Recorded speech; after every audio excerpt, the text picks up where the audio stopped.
Maret itu mula-mula, dan memang sejurus waktu, membuat mereka bertampik sorak-sore kesenangan. Dikiranya SP 11 Maret adalah satu penyerahan pemerintahan. Dikiranya SP 11 Maret itu satu transfer of sovereignty, of authority. Padahal tidak. Kami, Presiden Republik Indonesia, Mandataris MPRS, Panglima Tertinggi Angkatan Bersenjata Republik Indonesia, terhitung mulai hari ini menyerahkan kekuasaan pemerintahan kepada pengemban ketetapan MPRS nomor 9 MPRS 1966 Jenderal TNI Soeharto.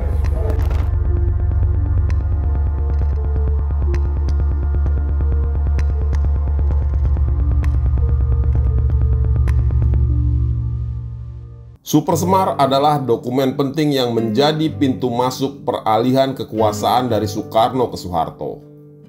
Meski memiliki dampak besar, dokumen itu hingga kini masih diselimuti misteri dan kontroversi. Kontroversi utama adalah hilangnya naskah asli Super Semar yang menyebabkan munculnya berbagai versi, seperti versi militer dan versi Sekretariat Negara. Karena itu keautentikan dan legalitas isinya masih diperdebatkan hingga kini. Spekulasi mengenai pemaksaan penandatanganan di bawah tekanan militer terhadap Soekarno di Istana Bogor juga menjadi poin konflik sejarah. Ada anggapan bahwa Soeharto menggunakan mandat Super Semar sebagai alat legitimasi untuk merebut kekuasaan. Soeharto dianggap melampaui batas wewenang yang diberikan oleh Soekarno. Secara semiotik, penamaan Super Semar itu sendiri diduga sengaja untuk memanfaatkan mitologi Jawa, yaitu Semar, untuk memperkuat legitimasi Soeharto di mata publik selama periode transisi yang genting. Bagi Soeharto, Super Semar berfungsi sebagai kartu joker konstitusional. Dokumen ini berhasil mengubah keseimbangan kekuasaan. Soeharto menggunakannya bukan sekedar untuk tujuan keamanan seperti yang dimaksudkan dalam mandat awal dari Soekarno, tapi juga sebagai landasan konstitusional untuk mengambil langkah-langkah politik lanjutan seperti membubarkan PKI dan menangkap menteri-menteri loyalis Soekarno. Tanpa delegasi kekuasaan formal dari Soekarno melalui Super Semar ini, langkah-langkah drastis Soeharto selanjutnya kemungkinan besar akan dianggap sebagai kudeta militer terbuka. Tapi Soeharto pelan-pelan berhasil melakukan transisi kekuasaan secara konstitusional dari Soekarno kepada dirinya dengan berlandaskan Super Semar.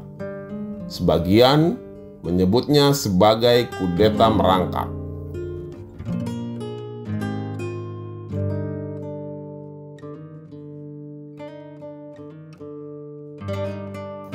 Tiga hari setelah peristiwa penculikan para jenderal Angkatan Darat pada subuh 1 Oktober 1965, Soekarno menunjuk Soeharto yang saat itu sedang menjabat sebagai Panglima Komando Cadangan Strategis Angkatan Darat untuk melaksanakan pemulihan keamanan dan ketertiban.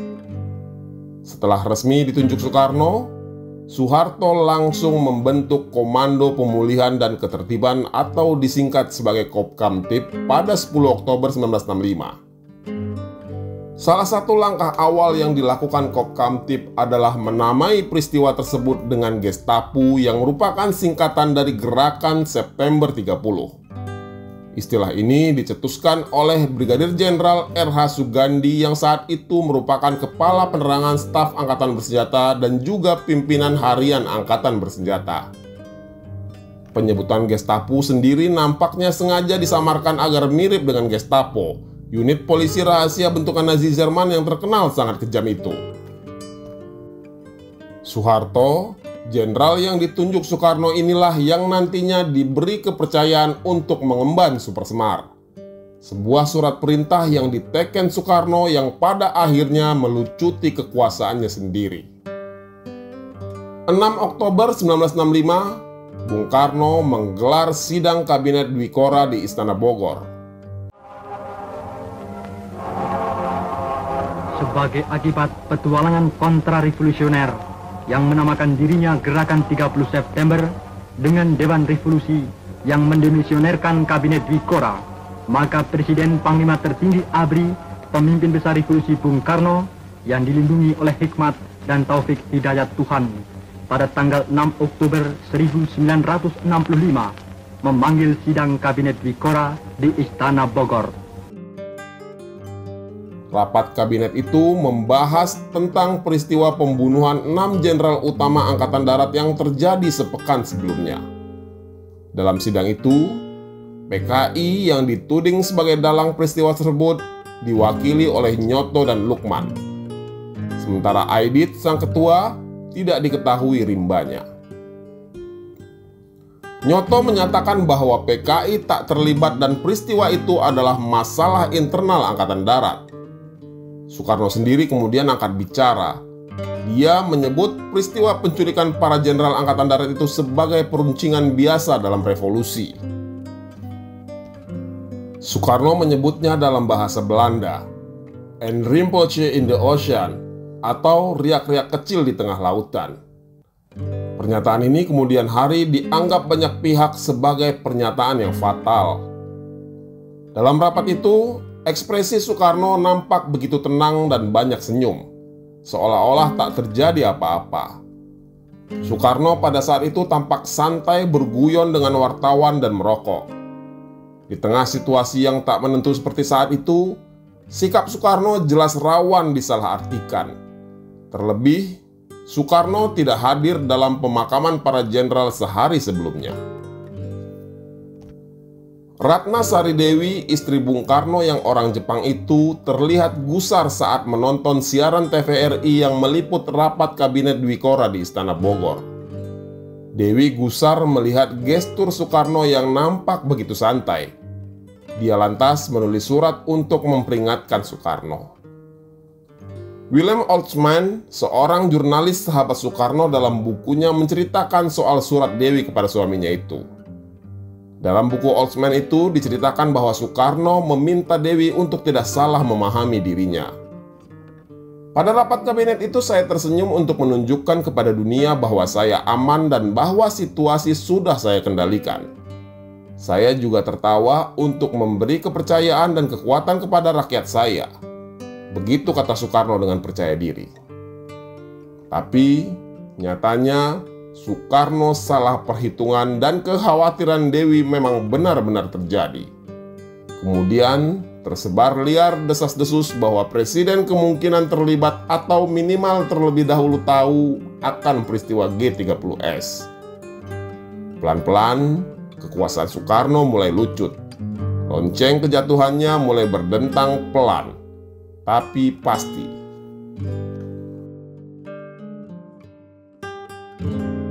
Soeharto, jenderal yang dipercaya Soekarno untuk memulihkan ketertiban dan keamanan itu, pelan-pelan melucuti kekuasaannya.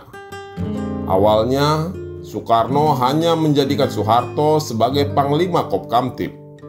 Tetapi dengan lobi yang dilakukan Nasution, akhirnya pada tanggal 14 Oktober 1965, ditunjuklah Soeharto sebagai Panglima Angkatan Darat.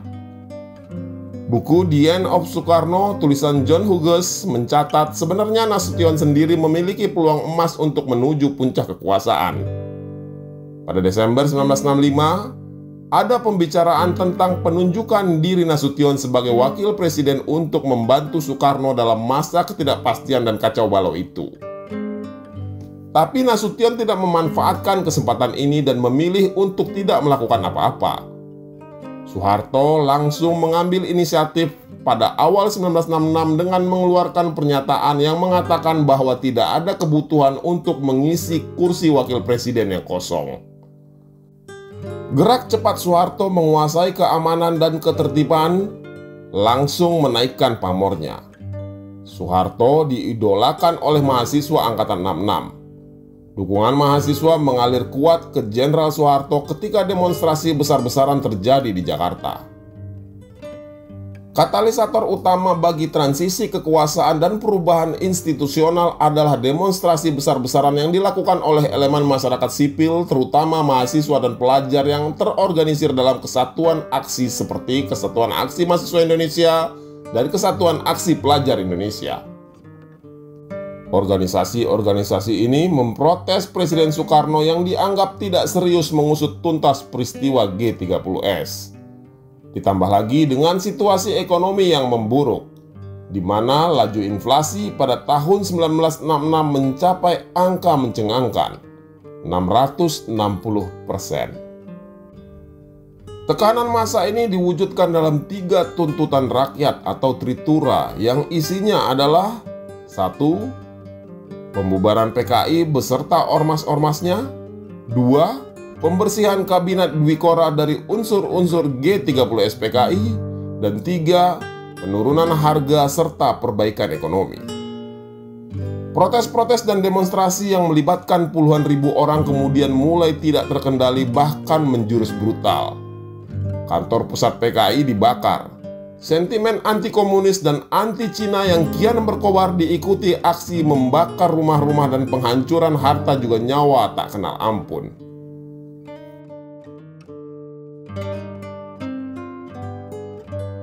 Puncaknya terjadi pada 24 Februari 1966 ketika demonstrasi digelar di depan Istana Negara. Massa terlibat bentrok dengan resimen Cakrawirawa yang hingga menelan korban jiwa. Salah satunya adalah Arif Rahman Hakim, seorang demonstran dari Universitas Indonesia. Tapi tidak diketahui peluru dari satuan mana yang mengakhiri hidup Arif Rahman Hakim. Keesokan harinya, tanggal 25 Februari, kami dibubarkan oleh Soekarno. Para mahasiswa kemudian mengadu kepada Soeharto, Menteri Panglima Angkatan Darat, yang membiarkan pembubaran kami. Mereka kecewa Soeharto tidak melakukan apapun untuk mencegah pembubaran kami. Bahkan Soeharto terkesan sangat ketus menjawab permintaan para pentolan mahasiswa tersebut. Kalau kalian ingin saya memimpin, ikuti cara saya. Kalau kalian tidak dapat mengikuti cara saya, silahkan benturkan kepala kalian ke tembok. Begitu kata Soeharto seperti diceritakan Yusuf Wanadi, salah satu aktivis 66 dalam memoarnya Menyibak Tabir Orde Baru. Jawaban Soeharto itu jelas menunjukkan bahwa dia sangat hati-hati dalam menyikapi Soekarno. Bagaimanapun, Soekarno masih sangat kuat. Soeharto tidak berani terang-terangan melawan Soekarno. Pada saat itu Soeharto memang dengan mudah dapat memberangus PKI dan organisasi-organisasi underbawnya. Tapi lain cerita jika berhadap-hadapan langsung dengan Soekarno. Dia perlu strategi yang sangat matang untuk menghadapi bung besar ini. Apalagi diketahui kekuatan tentara di belakang Soekarno pada saat itu masih jauh lebih kuat dibandingkan pasukan-pasukan yang mendukung Soeharto. Kekuatan tentara di belakang Soekarno bisa saja melucuti Soeharto dan kelompok pendukungnya seketika. Di tubuh Angkatan Darat masih terdapat panglima-panglima teritorial yang meskipun anti-komunis namun tetap mendukung Soekarno. Panglima Kodam Siliwangi Maijen Ibrahim Aji dan Panglima Kodam Jaya Brigjen Amir Mahmud merupakan duo jenderal Angkatan Darat yang merepresentasikan kelompok ini. Belum lagi Angkatan Udara yang berkekuatan 36.000 pasukan di bawah Marsekal Omar Dhani masih merupakan kekuatan yang loyal terhadap Bung Karno. Kepolisian dengan kekuatan 125.000 personel yang dipimpin Jenderal Sucipto Yoyodiharjo juga pro Soekarno dan kurang senang di bawah Angkatan Darat. Sementara Angkatan Laut di bawah Laksamana Marta Dinata semula bersikap netral tetapi menjadi pro Soekarno ketika dipimpin Mulyadi. Adapun tentara Angkatan Laut berjumlah 44.000 personel yang separuhnya merupakan Korps Marinir KKO. Korps Marinir KKO di bawah Letnan Jenderal Hartono bahkan secara tersirat membentengi Soekarno dengan menyebut slogan "Hitam kata Bung Karno, hitam kata KKO. Putih kata Bung Karno, putih kata KKO." Jika saat itu Jenderal Soeharto salah langkah sedikit saja, maka dengan mudah Presiden Soekarno akan melucutinya. Tetapi Soeharto sangat sabar menanti momentum, hingga akhirnya rentetan demonstrasi yang didukung tentara pro Soeharto yang menyuarakan Tritura akhirnya mengalahkan Soekarno. Itu terjadi pada 11 Maret 1966 ketika demonstran dan pasukan tak dikenal mengepung istana. Saat itu Soekarno memimpin rapat kabinet di Istana Merdeka. Semua menteri hingga kepala lembaga diperintahkan wajib hadir dalam rapat paripurna pertama Kabinet 100 Menteri yang merupakan hasil reshuffle Kabinet Dwi Kora yang didemo oleh mahasiswa. Soeharto yang kala itu menjabat sebagai Menteri Panglima Angkatan Darat tidak bisa hadir karena beralasan sakit. 10 menit rapat berjalan, Komandan Cakrabirawa Brigjen Sabur mengirim nota kepada Pangdam 5 Jaya Brigjen Amir Mahmud yang menyatakan ada pasukan liar di luar istana. Pasukan itu ternyata mengincar Subandrio. Setelah keberadaan pasukan liar yang menyamar di antara mahasiswa itu diketahui, Presiden Soekarno kemudian langsung meninggalkan Jakarta menuju ke Istana Bogor menggunakan helikopter.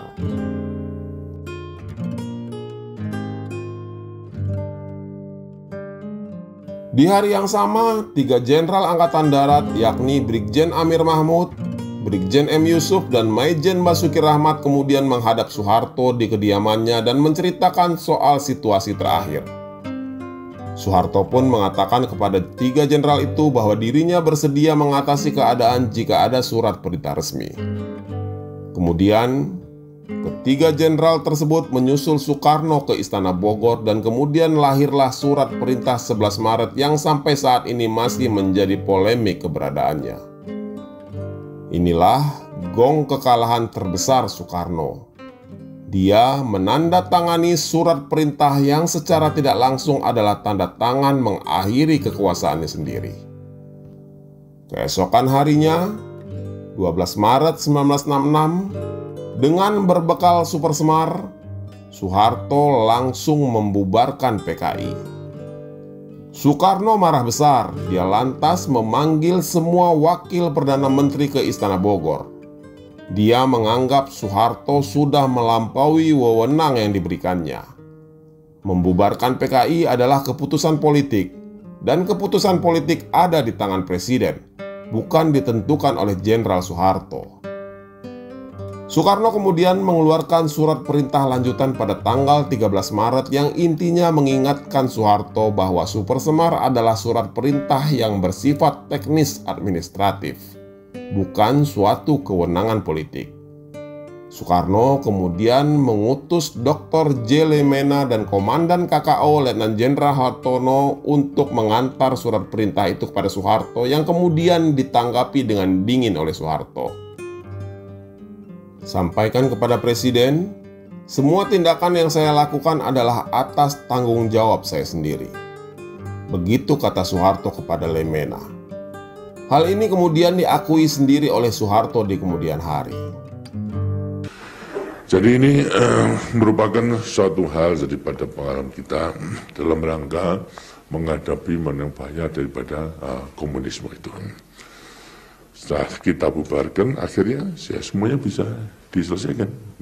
Kemudian lantas pada suatu saat memang beliau menunjukkan semua Baperdam dimarahi karena turut mengkonsep perintah itu.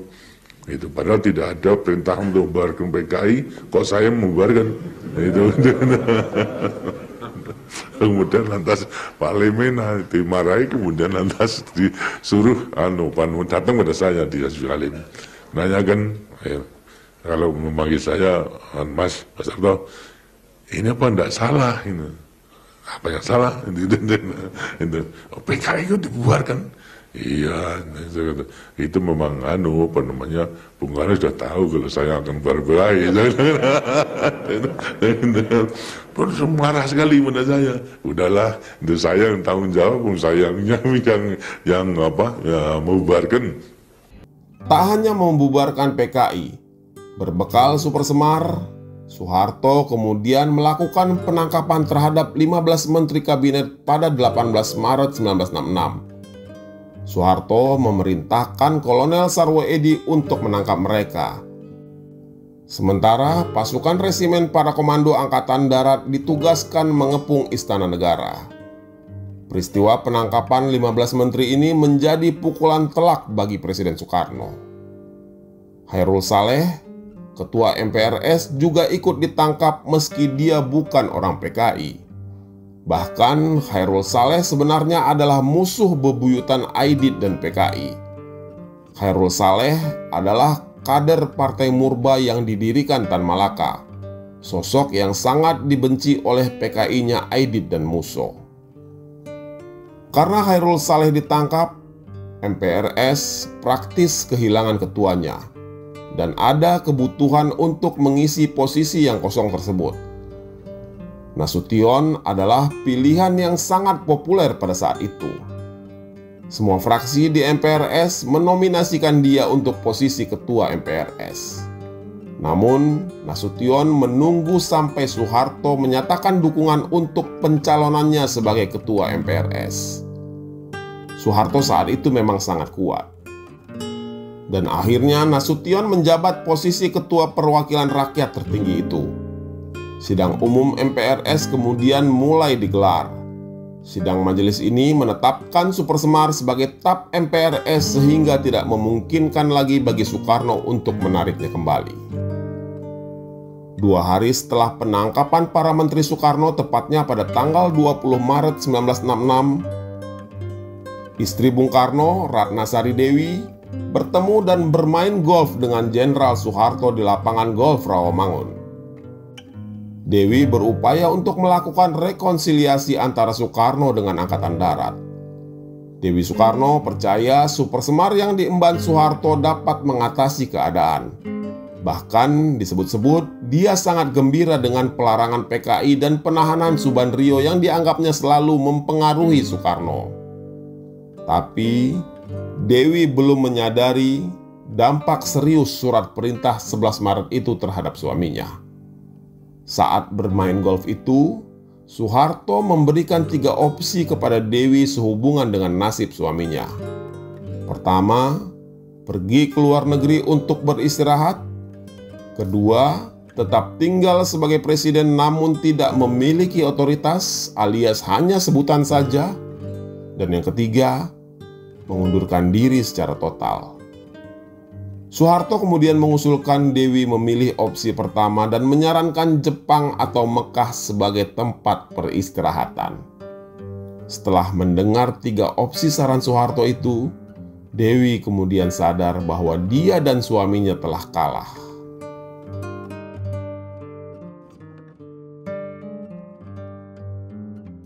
Mr. President, would you care to comment for the press about the enforced takeover of power by General Suharto in this country? What? Well, we've been led to believe that you were forced to surrender your power. Huh? Crazy. I know. Abroad, some people say that I've been ousted, that I'm not the active president anymore, and that General Soeharto has taken over power. That's not true. I'm still in full power. What I gave to General Soeharto the 11th of March, 11th this month, that was just an order to look after the security in Indonesia, that nothing happened which can disturb peace and quiet, which can disturb the security of the revolution, which can disturb the smoothness of government, which can endanger my physical and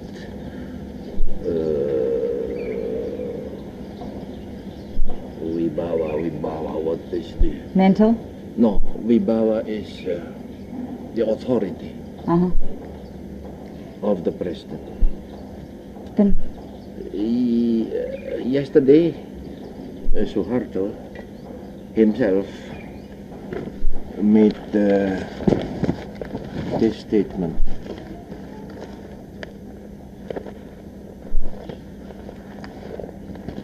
Where is the English? the English? Yes, I want to. Here. It's authority. Is that it? Here, even Armed Forces Daily Mail yesterday. General Suharto, no coup d'etat. Lieutenant General Suharto to reports about what is this for? That's interposed. Today strongly denied reports about Today strongly denied reports about a coup d'etat in Indonesia, as broadcast by Nicolem. President Sukarno is still in function as President Supreme Armed Forces Commander, great leader of the revolution, MPRS, Supreme Congress, mandatory, he said. Jenderal Abdul Haris Nasution yang saat itu menjabat sebagai ketua MPRS menggunakan MPRS sebagai platform politik formal untuk menghadapi Sukarno yang ia curigai terlibat dalam gerakan 30 September dan dianggap telah menyimpang dari Undang-Undang Dasar 1945. Nasution secara tidak langsung memperkuat posisi Suharto dengan memimpin MPRS untuk menghasilkan serangkaian ketetapan yang secara sistematis melucuti dan membatasi kekuasaan Presiden Sukarno.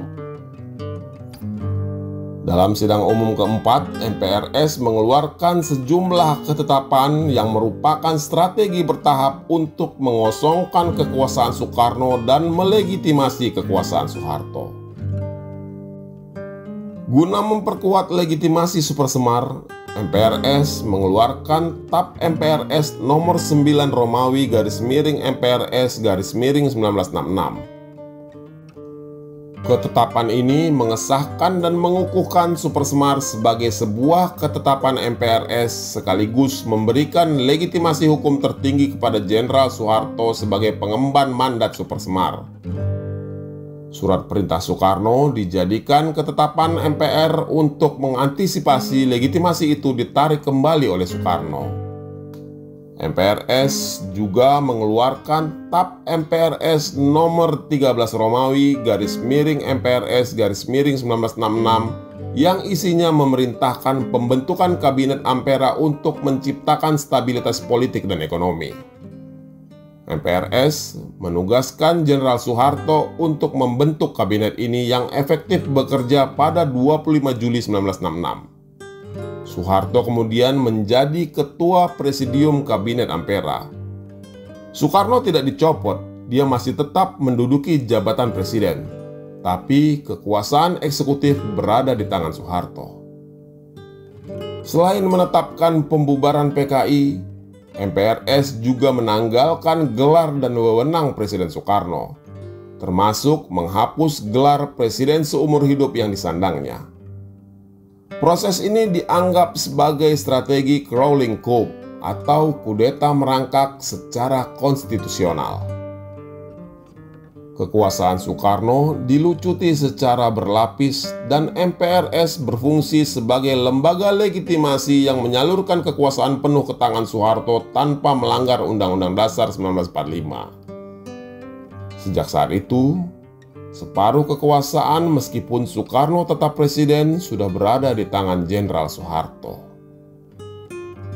Setelah sidang umum keempat MPRS mengesahkan Supersemar dan membatasi wewenang presiden, MPRS menuntut Presiden Soekarno memberi pertanggungjawaban atas sikapnya dalam menghadapi krisis yang terjadi. MPRS meminta Soekarno memberikan penjelasan mengenai 3 isu penting. Yang pertama, mengenai kebijakan Presiden terkait peristiwa G30 SPKI berserta epilognya. Kedua, kemunduran ekonomi. Dan yang ketiga, krisis atau kemerosotan akhlak yang melanda bangsa. Soekarno kemudian menjawab dengan pidato pertanggungjawaban yang diberi judul Nawaksara yang disampaikannya pada Kamis 23 Juni 1966 di hadapan sidang umum MPRS.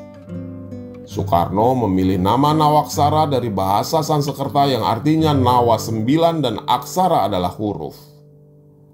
Pidato Nawaksara secara resmi dinyatakan ditolak oleh MPRS di akhir sidang umum keempat pada 5 Juli 1966.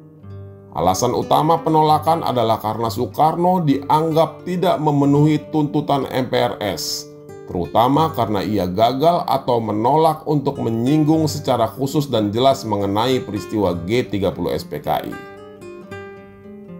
Pada 10 Januari 1967, Presiden Soekarno menyampaikan pidato pelengkap Nawaksara yang dituangkan dalam Surat Presiden Republik Indonesia nomor 1/Presiden/1967. Namun, MPRS kembali menolak pidato pelengkap tersebut karena dianggap masih belum memenuhi harapan, terutama karena tidak memuat pertanggungjawaban yang jelas mengenai kebijaksanaan Presiden terkait G30 SPKI, kemunduran ekonomi, dan kemerosotan akhlak. Pada tanggal 12 Maret 1967, MPRS mengeluarkan ketetapan MPRS nomor 33 Romawi /MPRS/1967 tentang pencabutan kekuasaan pemerintahan negara dari Presiden Soekarno. TAP MPRS ini menyebutkan bahwa Nawaksara dan pelengkap Nawaksara tidak memenuhi harapan rakyat maupun anggota MPRS karena tidak memuat pertanggungjawaban yang jelas mengenai kebijaksanaan Presiden. Sebagai tindak lanjut dari TAP MPRS ini, MPRS kemudian mengangkat Jenderal Soeharto sebagai pejabat Presiden Republik Indonesia. Pengangkatan Soeharto sebagai pejabat presiden secara resmi mengakhiri kekuasaan Soekarno dan menandai dimulainya era Orde Baru. Soeharto resmi menjabat sebagai pejabat presiden pada tanggal 12 Maret 1967. Meskipun TAP MPRS nomor 33 Romawi /MPRS/1967 menjadi landasan hukum bagi pencabutan kekuasaan Soekarno, penting untuk dicatat bahwa ketetapan ini telah dicabut oleh MPR pada tahun 2024 sebagai tindak lanjut dari TAP MPR nomor 1 tahun 2003. Pencabutan tersebut dilakukan karena tuduhan bahwa Soekarno melakukan pengkhianatan atau mendukung PKI tidak pernah dibuktikan di hadapan hukum dan keadilan.